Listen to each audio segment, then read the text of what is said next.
watercolors. Before we get started, I ask that if you can, please give this video a like and a subscribe. It really helps this channel out. That being said, this video is filmed live on Twitch and then uploaded over to YouTube. So kind of be some pauses. There'll be some chatting if there's anybody in the live chat, and there'll be times where I have to dry off in real time. So just throwing that disclaimer out there. So it's kind of a longer video, and I hope you enjoy. So today in front of me, while I get my other camera set up, this is like a little Kindle on the side that lets me see the live stream. I have an 11 by 14 quarter sheet of Stonehenge Aqua. This is a 140-pound cold press, 100% cotton. This is my go-to paper. A lot of people have been asking about the paper lately in the comments, so that's what I'm using. Then palette-wise, I have a mixture of Cotman, Da Vinci, and the Van Gogh brand paints. So I just use a little mister to get things wet. And I'm going to use my large Ranson hake brush to saturate this paper. I'm going to paint wet and wet. So painting wise, I don't have too much of an idea of what I'm going to do. I just know that I need to paint. Last weekend, as a high school teacher and a powerlifting coach, spent quite a few days, long days, running regional high school powerlifting meet, which our girls team won on the girls' day, and then our boys team won on the boys' day, which was really cool. And then in about a month, we'll head off to state. So after a few days of all that, I don't really have much energy to do much painting. Okay. So I like to get this nice and saturated, and then we'll jump into it. Let's see what we want to use. All right. I like to use my medium Ranson hake brush. I've been probably using this exact one for 2 years now. You can see it's quite well worn. In fact, you could probably see the color difference between the wood from the one to the other. And I use it for different textural effects, broad washes, etc. I need to make a video on water concentration on the hake brush, and I'll have to get to that one day. By the way, if there's ever anything you have questions about, anything you'd like to see me cover, let me know in the comments down below, and if I can cover them, I'll try. Sometimes I do get backlogged, so unfortunately I don't cover everything, but I'll at least be able to, try to comment back and get back to you. Taking ultramarine blue, I'm just going very gentle with it. Like I said, I just know that I want to paint. I'm not sure if I want to paint something dark and moody or something bright and cheery.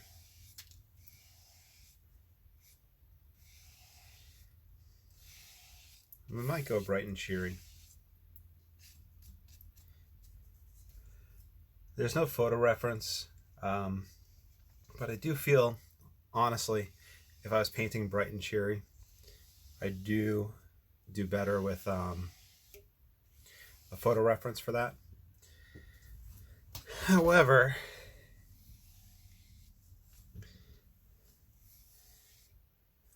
I think that's the path that I'll take. I think the video is showing just that slight wash of ultramarine.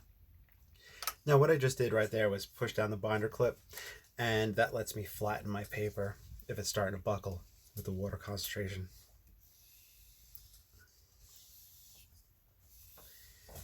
Alright, so a light wash of ultramarine. It gradiates a little bit, but made it very subtle. And I'm going to put a little bit of cloud in.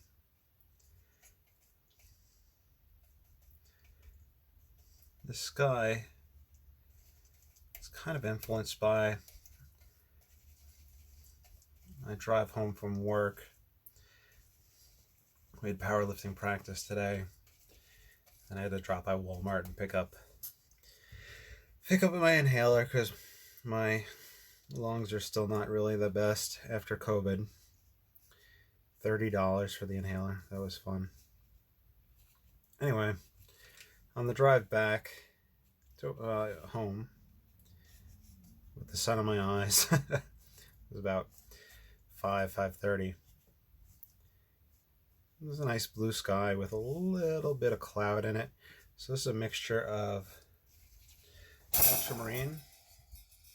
That's Harrison, the cat, mixed with raw sienna.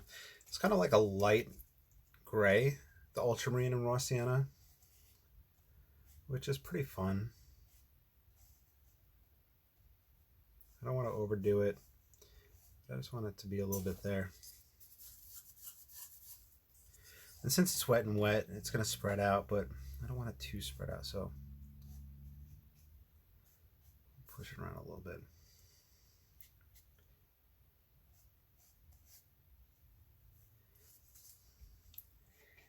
That should be enough. I don't know if I mentioned it, I might base the scene off of a local view. In fact, a painting that I did of this view about a year and a half ago, 2 years ago, is in the local courthouse, which is pretty cool.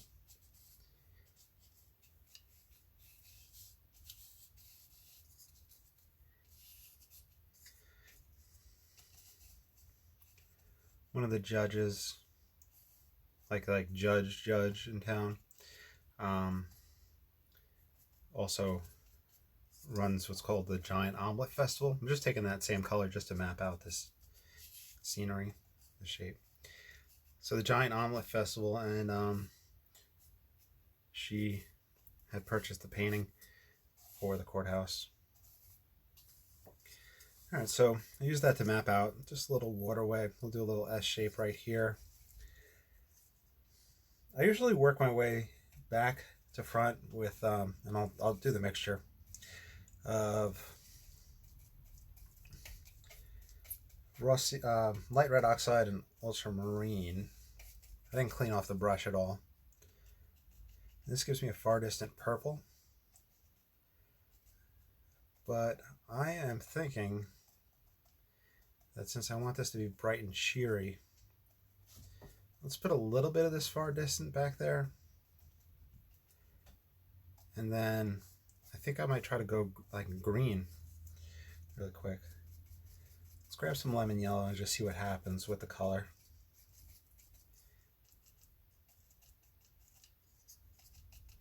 So that's me just brushing that lemon yellow right there. In the view on the Kindle, you can see me just not even cleaning the brush off, just picking up a little bit of lemon yellow on top of that.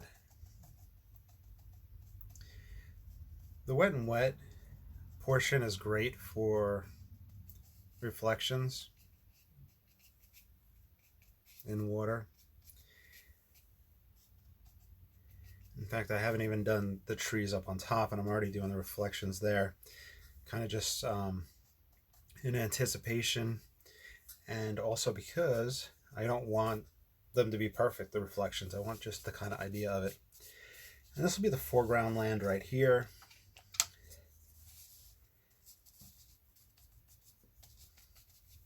And I'll probably put in more other colors. There we go. Let's see. So, ultramarine, blue. I'll probably have to put out a little bit of lemon yellow, some more if I'm going to go this route. You can see it, the ultramarine didn't mix that well with it, but that's fine. So we have the far distant, and we're just working our way forward. tree. This will be the edge of the water right here. In fact, I'll probably grab some Payne's Gray. If you watch a lot of this channel, you'll know that on water's edges, I enjoy Payne's Gray. Ranson, what you doing, buddy? He's trying to get in the closet.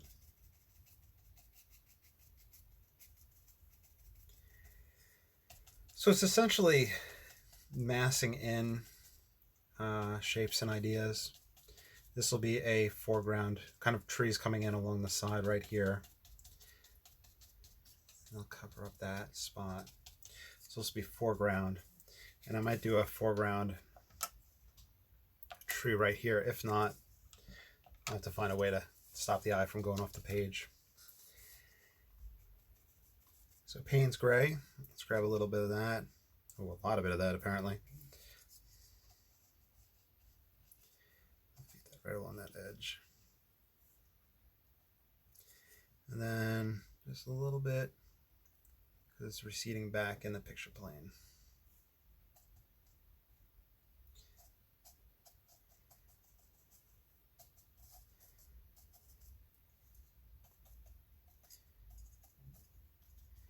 You can see the blooms taking place, just building up these trees. I think I should grab a little bit of sap green. I usually wait until the end if I use sap green. I don't know if it's because I don't like relying on sap green, or I don't know what it is about sap green. I like the paint, I really do. And I like doing the two colored experiments with sap green and Venetian red. But in like a colorful scene like this, I usually leave sap green for the end.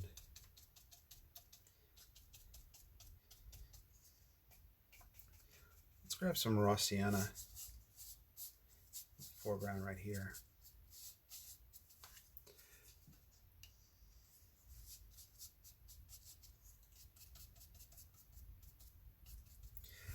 And in that, I'll grab some burnt sienna for some variety. You could even do burnt umber in there. The other day when I was kind of, I have a video up from I think Sunday. Today's Thursday.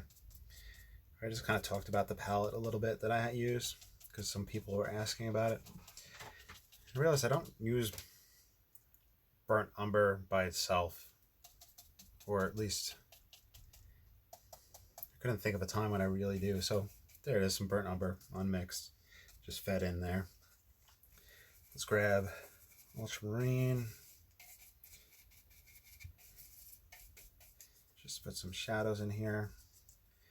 I'll probably have to come in with some pure lemon yellow and whatnot to really brighten it up and give it some cheery blades of grass in the foreground. Under shadow of this tree on the bank curve. Payne's Gray and ultramarine just for a dark. So that's that under shadow. So even though this would fit underneath a... So this is 11 by 15 in actuality, the full size of this sheet. But if it was to get matted, it would be underneath an 11 by 14. And it's a little bit smaller than 11 by 14, the mat. But I like to paint edge to edge because that gives you a little variety, a little wiggle room if you want to move the painting back and forth and kind of figure out what position you like underneath the mat. And it also kind of takes away the white of the edge, and that white of the edge can sometimes throw you off, or at least me off. So that's why I do that.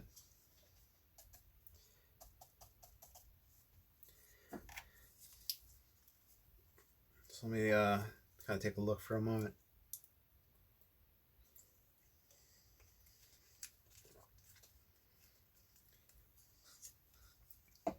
One of the reasons I'm going live with this video is that when I film directly onto my phone, it will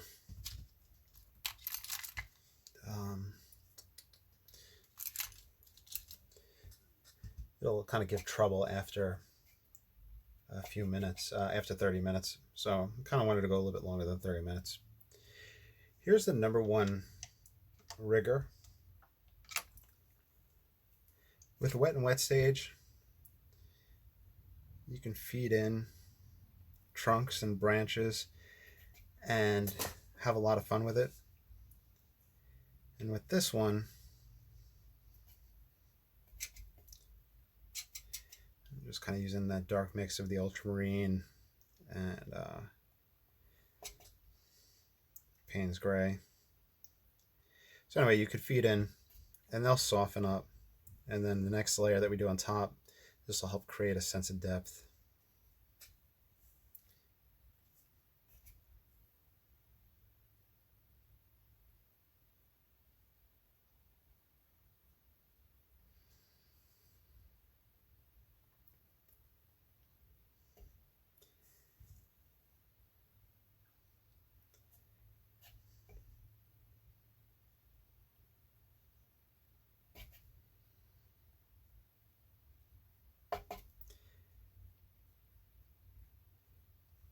And these will all soften.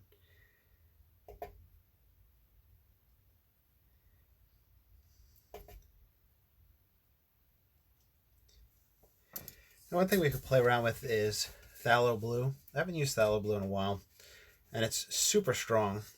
You can see the mix here. So Phthalo Blue with, I'm going to grab some raw sienna. You kind of get a little bit kind of a greenish. This Phthalo Blue with, ultramarine with raw sienna will give you that gray, that light gray. This will push a little bit green.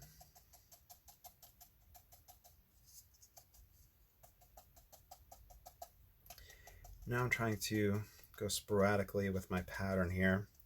We barely got any of that background clouds left, but I like to create the whole imaginary scene.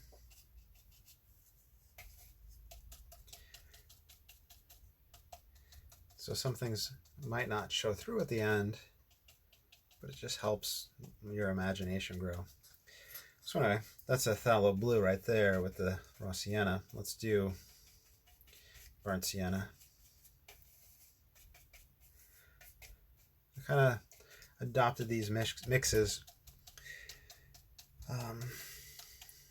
probably about like 2 years ago, whenever I was looking at a lot of James Fletcher Watson work. James Fletcher Watson, within his books, very inspirational. Unfortunately, he passed. His books are fantastic, and I recommend getting them. His palette is a little bit more in depth than Ron Ranson's palette, where Ron Ranson had ultramarine,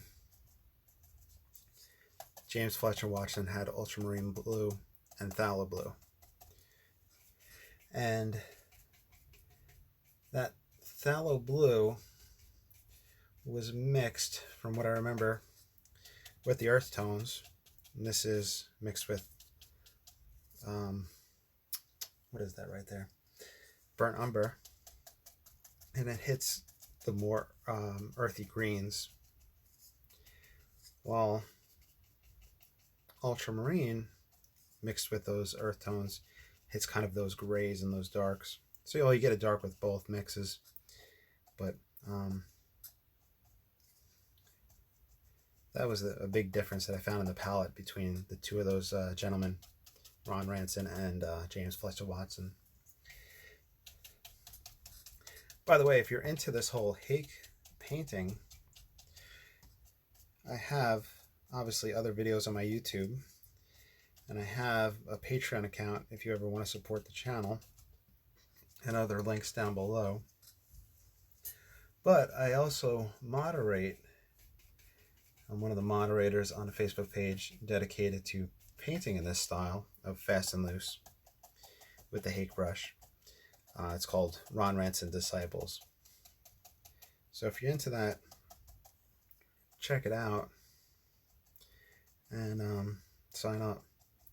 But if you sign up for the Facebook page, just answer the 2 or 3 questions whenever you sign up. so that will accept you and not think you're a robot or a spammer.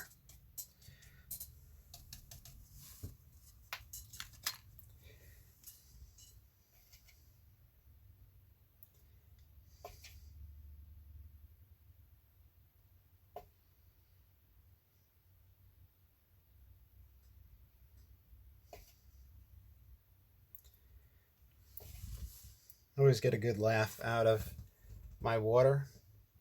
If you could see, I have to tilt it sideways. I haven't cleaned my brush off at all this whole painting yet. So I've just been using that same hake plus this rigger for a little bit of depth development.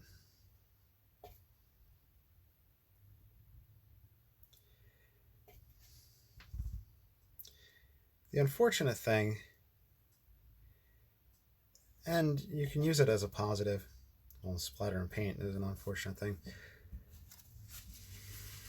Just lift that up. Maybe we'll put some birds over that. We'll see. Okay, I'm cleaning the brush off just so I can like that there. The unfortunate thing is that with wet and wet painting, you can use it to your advantage of the softening and creating that depth, but you may look at it and be like, okay, this is the exact way I want it. Now I'm done. But once it dries off, it's going to lighten up quite a bit. So as a watercolorist, as you practice, look out for those things. I try to point it out in the videos often so you guys can see what I'm talking about. But know that these squiggly lines are going to lighten up. And different types of paint, different pigments, are going to lighten in varying degrees. The Payne's gray and black lighten so much. It's a big value shift or a tonal shift. I have found that some things didn't have as much as a shift for me. I think it was phthalo green and quinacridone rose when I did the 2-color paintings out of those. I think burnt umber doesn't have quite a big value shift for me as well.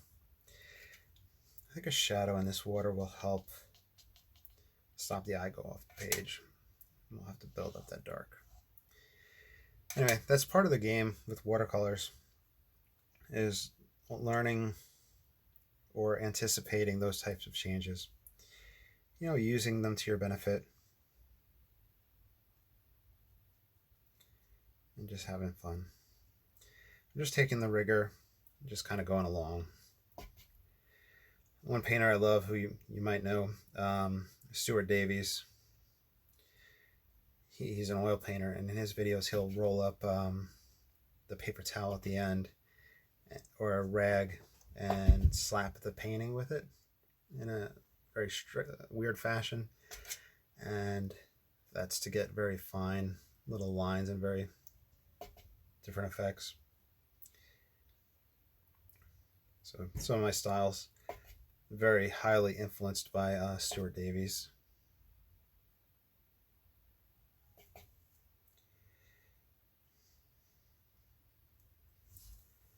Let's see, so everything's pretty well saturated still.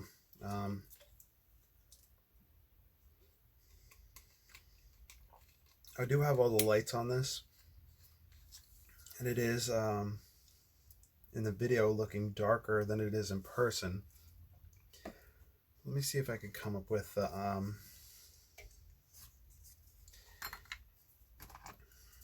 way to keep going in this wet and wet stage. Whenever a tube is giving you trouble, squeeze the pigment up into that area, and that prevents the tube from twisting on the metal portion. So if you are twisting it, you don't get it all bind up, and you reduce the risk of breaking the metal.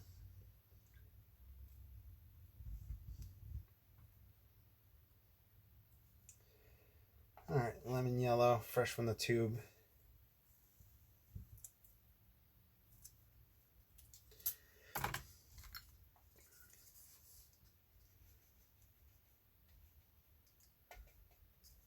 Let's see what happens. Okay, so this is the closer portion.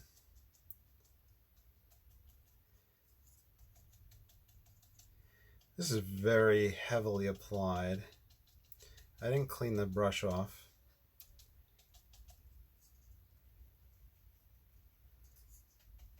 I could play around with these very pure pigments, maybe the Alizarin Crimson, maybe Alizarin Crimson mixed with ultramarine for some nice violets. Purples, let's see. And I still have all that dark on here from earlier. I do want to accentuate some of my darks back in here, so let's grab some more of that Phthalo Blue.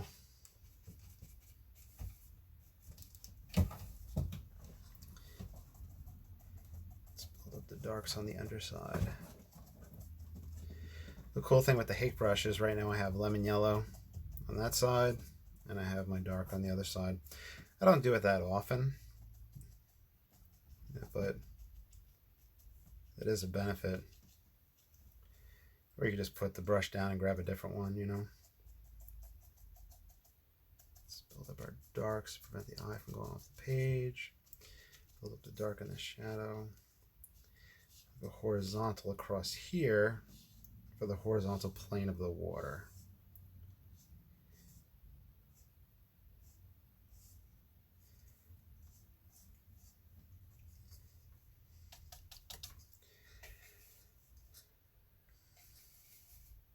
Okay. I wonder how lemon yellow, okay, with the Phthalo Blue. My brush is quite dry at this point.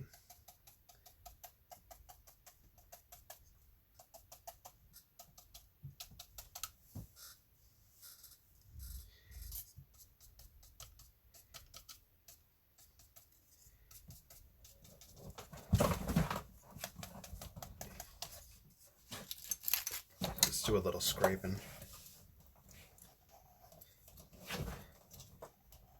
This is just taking the edge of a credit card.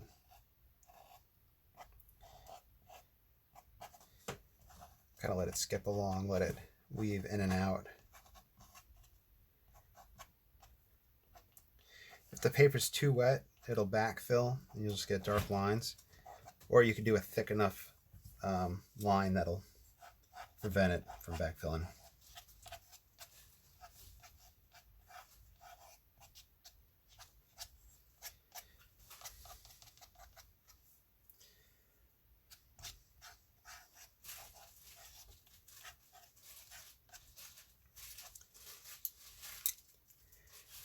Okay, got my rigger.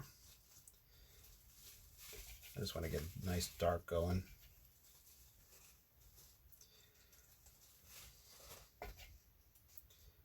Some variety. I don't think we'll do any dry off until the end.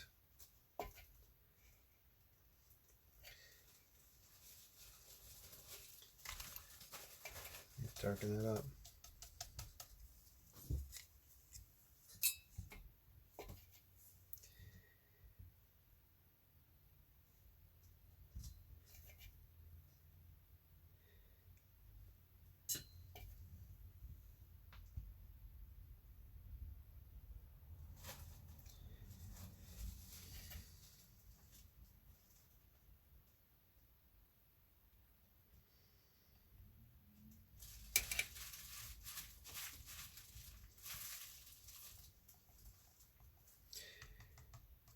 Use it on this side for a little bit of texture. You can scrape a little bit of rock in.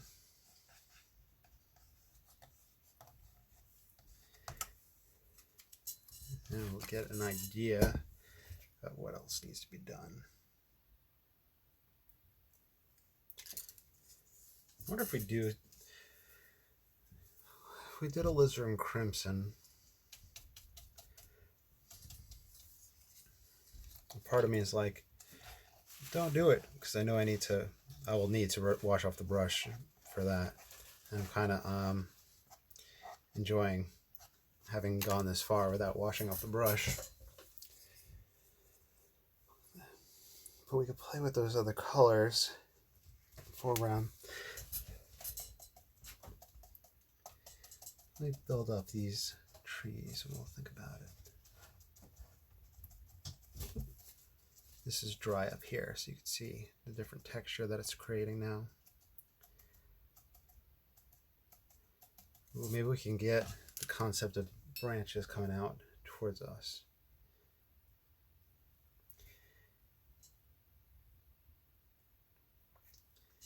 You could do kind of an overhang, so we're going to bring this whole guy out and forward. That's what the illusion I'm going to try to do, is to get it dark and then it comes out closer.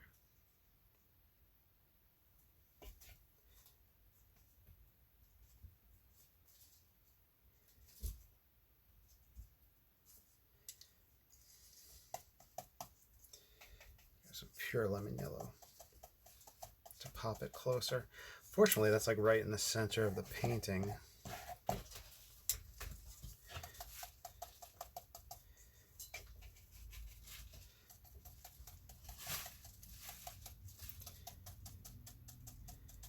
Do more texture here. I think we'll benefit from a dry off. Payne's gray. Darken this guy. He's going to create a reflection or a shadow right here. So let's get those tones right in there. Sorry that I'm talking so low. Now I'm just kind of thinking and creating.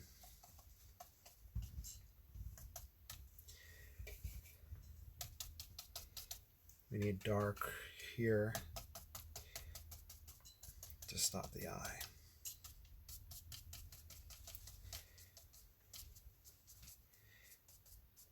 Ground those rocks. Okay, let's Payne's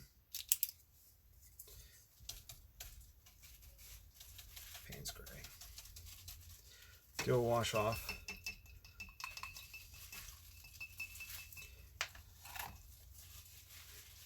Grab a paper towel.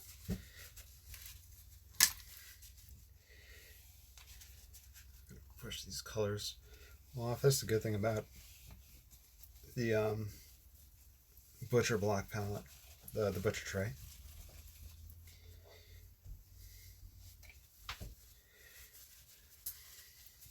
So I was kind of thinking a little bit, maybe alizarin, ultramarine, see what happens with those two.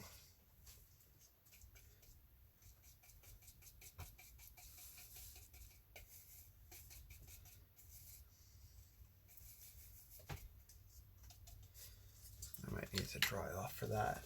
Okay, so what I'm going to do at this point, I'm going to see if there's any scraping that I want to do first. We'll get our textures and lines in here. Just get movement and growth.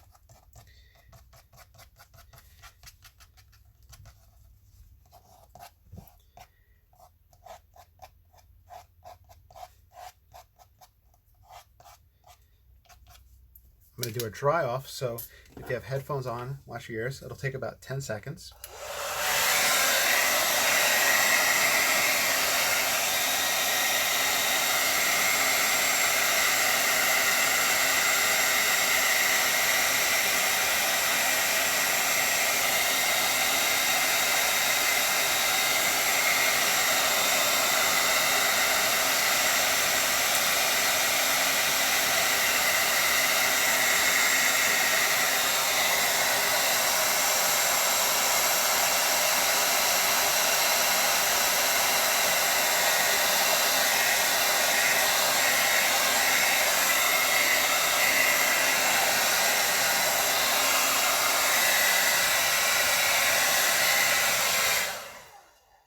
Okay, we dry it off. Let's see what we want to do. So I'm going to want to accentuate my darks. See if I can get more movement of this overhang, bring this guy closer to us in that fashion.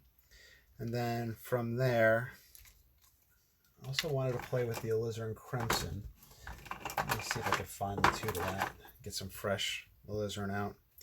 I really don't use alizarin that often, and it's not the pure alizarin. This is the synthetic. The original alizarin is not light fast. It's a fugitive pigment, so you want to be wary of that.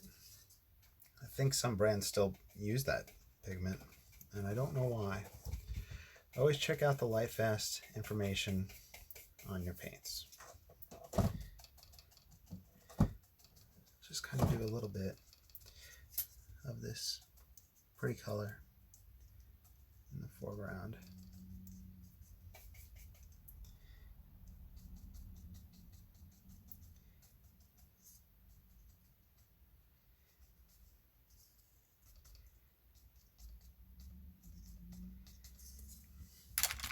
In fact, I'm just imagining these imaginary flowers. It's kind of bunching up and coming up.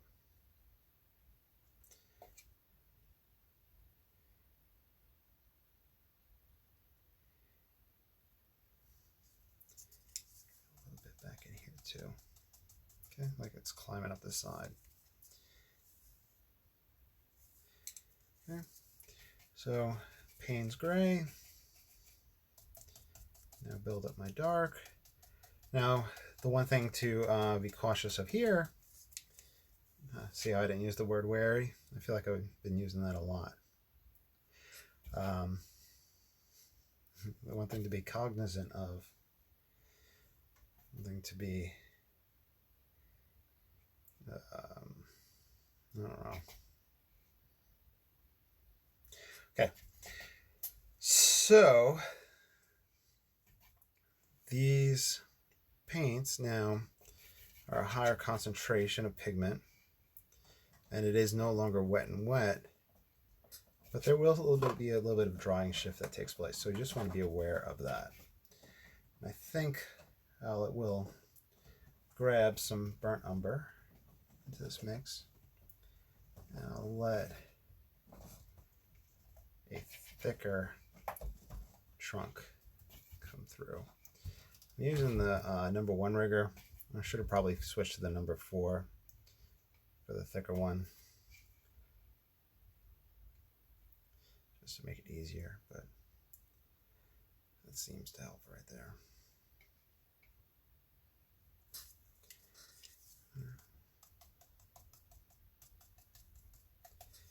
Okay.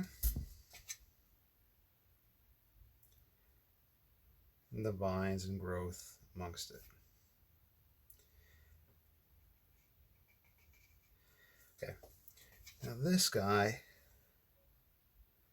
shadow. I know earlier I mentioned that I prefer to do my reflections in water wet and wet. But this will give a good, interesting effect. Having this stark. Take that edge and push it up sideways.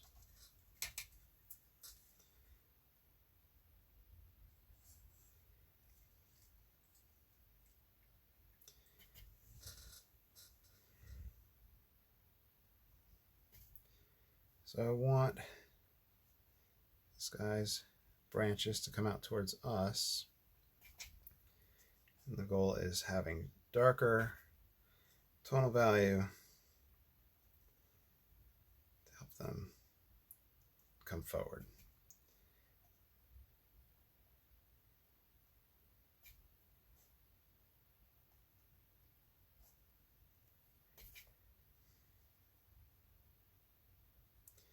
I'm not trying to trace over the branches that are already there, and the reason I'm doing that, not tracing over the exact ones, is to give a sense of depth.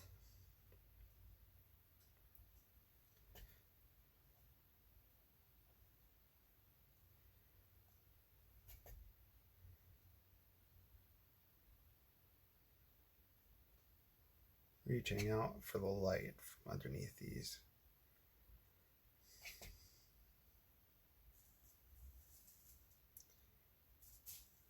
Dispersing them with the stuff that's already there, and maybe they'll get their own foliage.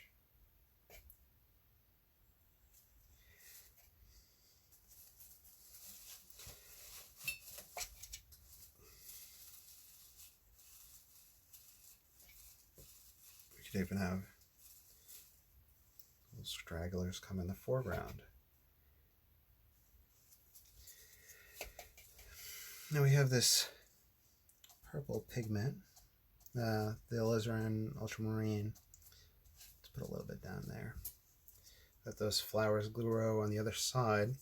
So what I'm doing here is, this grouping is so large, so if I'm going to have that same color in a distance, make it smaller. So that linear perspective helps create that distance. I read that in a book somewhere, I think.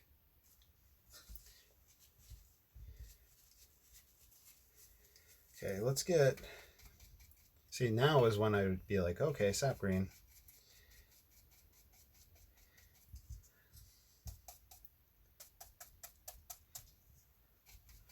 I don't like reconstituting sap green, meaning adding water to the pile. I feel like that one gives me a little bit of trouble. Lemon yellow.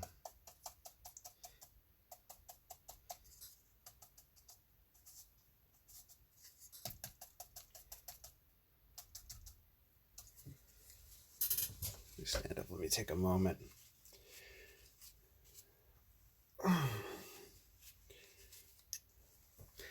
So we did go a lot more vibrant with color with this one than I usually do. I think the light blue sky really helped with that. Hammy, why are you trying to climb in there, buddy? And knock stuff over. When I went to Walmart to get that inhaler that I mentioned earlier, I bought the cats a toy carrot. So it has that crinkle sound to it that the cats like. And it has it's a hard piece of catnip on the other end, underneath the burlap carrot. So that's exciting. But of course they're going to climb all over my stuff, right, Hammy?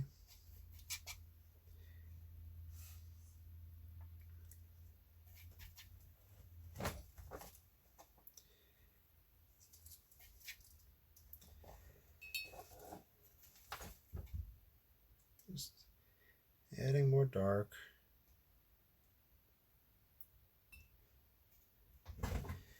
And of course, you know, this being on Twitch, and then I'm going to upload it to YouTube. You're always more than welcome to follow along with any one of these tutorials. And if you do, you are more than welcome to sell. Hammy, you're more than welcome to sell my cat. I mean, Hammy, we're selling you. How does that sound? Please don't try to climb in that box.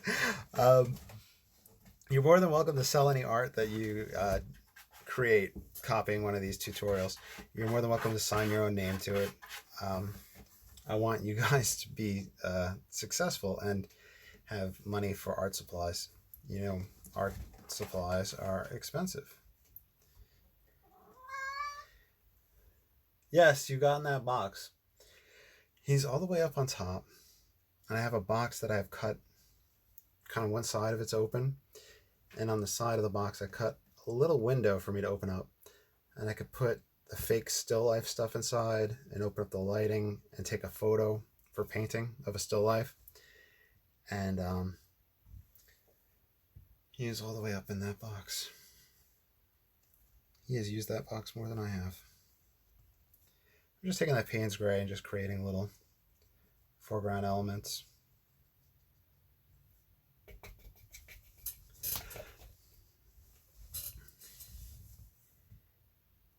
Let's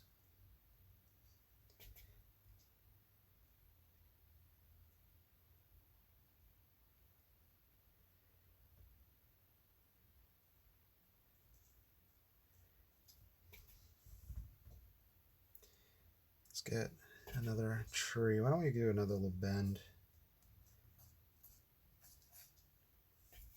I'm just using this brush in such a weird fashion to get weird textures and effects from it. I'm using kind of the heel of the brush to create this.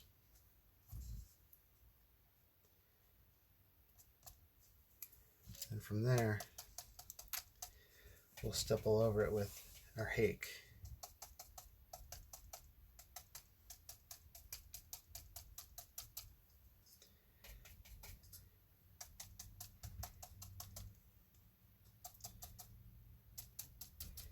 I think it is about time to dry off this painting. And we'll put a mat over it, we'll sign it, we'll see how it looks.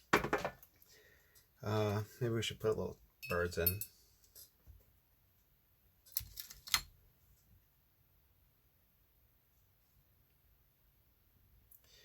There we go.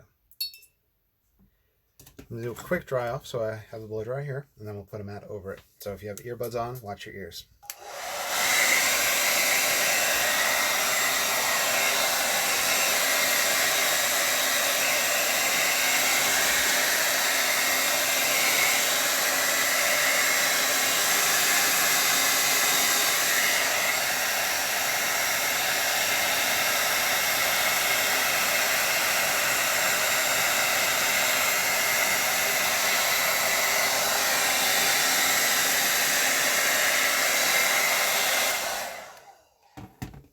Hey, Running. Oh, thank you for the compliment. I really appreciate that. I always feel bad using the blow dryer during a live stream, but the live stream lets me get a little bit looser, and then you know, if people are coming and hanging out and all that, usually I paint very fast, so this kind of gets me to drag it out a little bit more. And it also, I'll slide it right down in here after I put the mat on. It also just, people offer suggestions and ideas, which is always fun. And then I'll take risks that I wouldn't usually do. So I hope you enjoyed the video. Let's see where I want to sign it. Right down in here.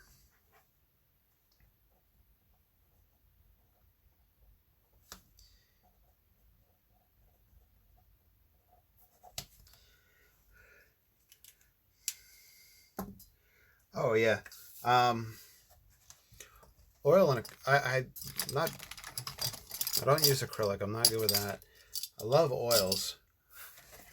Watercolor has become my main medium, as it's so easy to have a setup and jump into it.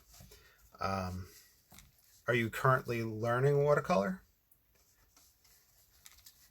Yeah, I love oils. I even use oil techniques on the watercolor itself. Well, I have a lot of YouTube videos. If you ever want to check them out, they're all free on watercolor if it interests you. Let me show you one of my oils, actually. I don't get a chance to show them off that often.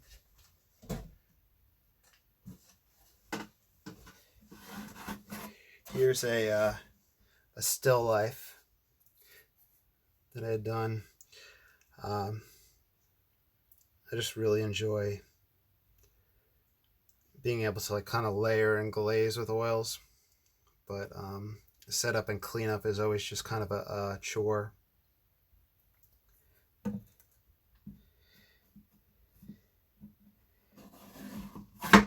Oh, thank you. You probably heard me yelling at the cats before. Whenever I have oils out, you know, they knock it all over the place, you know.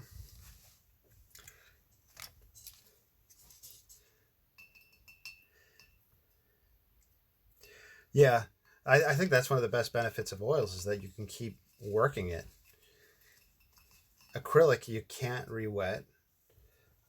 Watercolor you can, but it's kind of just not the same for me. But yeah, oils, you could just keep playing with it. I use, what mediums do I use? I use Galkid, and I have the Neo Melgilp. I think that's how you pronounce it.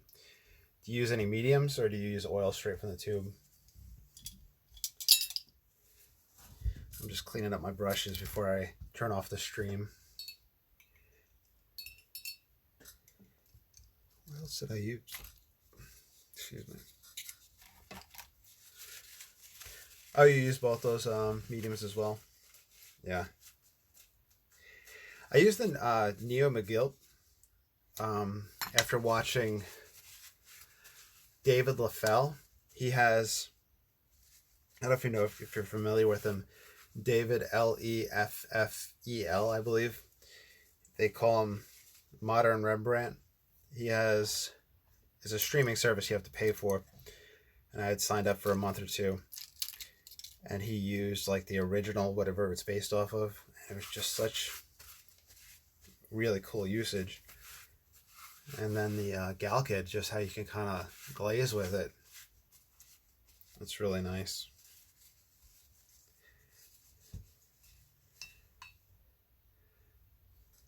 But I'm going to end the live stream. I'm going to upload this to YouTube. You're welcome to check me over there. I know you said you're new to Twitch. I stream maybe once every week or two, give or take. But I think there's a lot of good people on Twitch to check out. And whenever, like, I don't usually watch people on Twitch, but whenever I do, and I comment and then engage in the chat with people that are painting or whatnot, they're really friendly and really nice. So Twitch is a really nice community. Yeah, me too. I thought it was just for gaming. We used to play Dungeons and Dragons and live stream it on Twitch, but I don't really do that anymore. But yeah, there's a whole bunch of different sections. There's authors that will just kind of hang out and talk. There's artists, there's gamers, there's a whole bunch of different aspects of it. So you could probably wind up getting really like lost in the rabbit hole of Twitch if you try.